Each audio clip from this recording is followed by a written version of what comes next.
Assalamualaikum warahmatullahi wabarakatuh. Salam sejahtera dan selamat pagi Bapak Ibu yang saya hormati.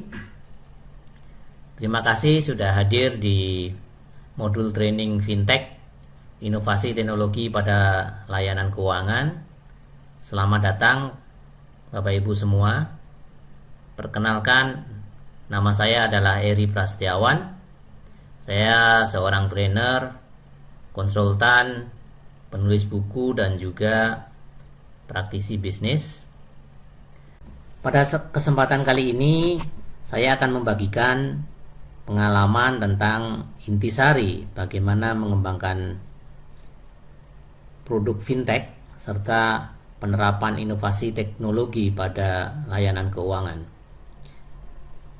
Ini akan dapat membantu Bapak Ibu untuk Bapak Ibu terapkan di unit dan perusahaan, sehingga layanan yang Bapak Ibu berikan kepada nasabah akan lebih baik, lebih inovatif, dan akan mencapai target-target fintech Bapak Ibu secara efektif dan efisien.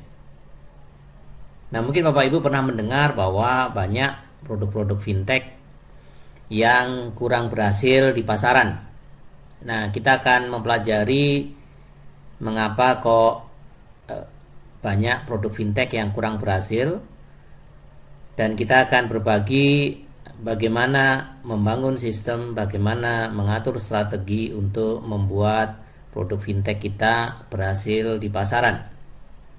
Untuk itu Bapak Ibu, mari kita simak dan pelajari bersama materi-materi yang sangat penting ini, dan marilah kita mulai. Apa yang akan Bapak Ibu dapatkan setelah mempelajari modul ini? Nah, kita akan mencapai tujuan ini dengan membahas dan mempelajari 5 hal berikut ini. Baik, mari kita mulai dari agenda yang pertama. Baik Bapak Ibu, kita masuk ke agenda kita yang pertama mengenai tren perkembangan digital banking 2025.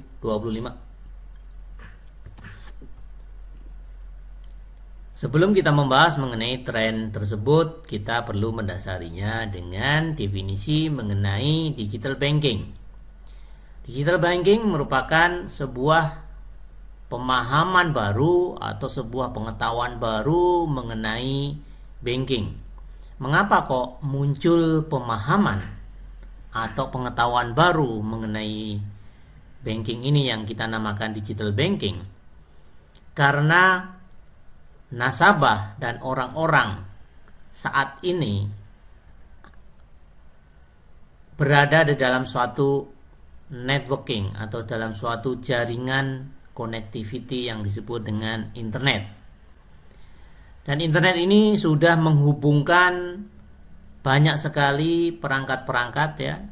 Banyak sekali equipment, baik itu yang mobile, smartphone, baik itu juga yang laptop, dan nanti kedepannya juga peralatan-peralatan seperti kulkas, seperti AC, dan semua peralatan elektronik akan bisa terhubung ke dalam jaringan yang sama yang disebut dengan internet. Nah, istilahnya adalah sekarang orang itu ngumpulnya ada di jaringan internet. Ya, nongkrongnya ada di jaringan internet. Demikian juga nasabah-nasabah perbankan. Mereka ngumpul dan berkomunikasi, bersosialisasi di jaringan internet.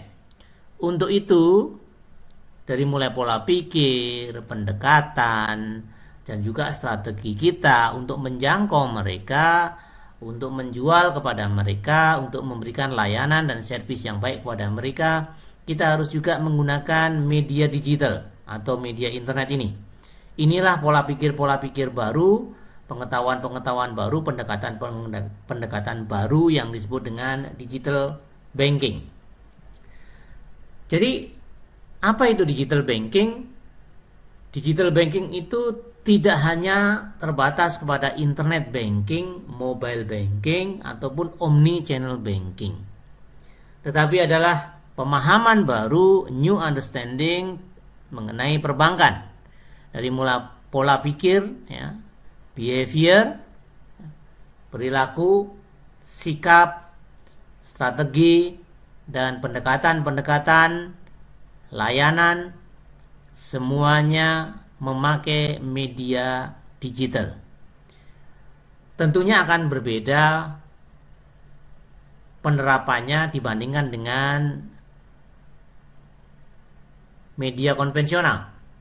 Untuk itu kita perlu berubah dan mempelajari hal-hal baru ini supaya kita dapat menjangkau dan menservis, memberikan layanan kepada nasabah sesuai dengan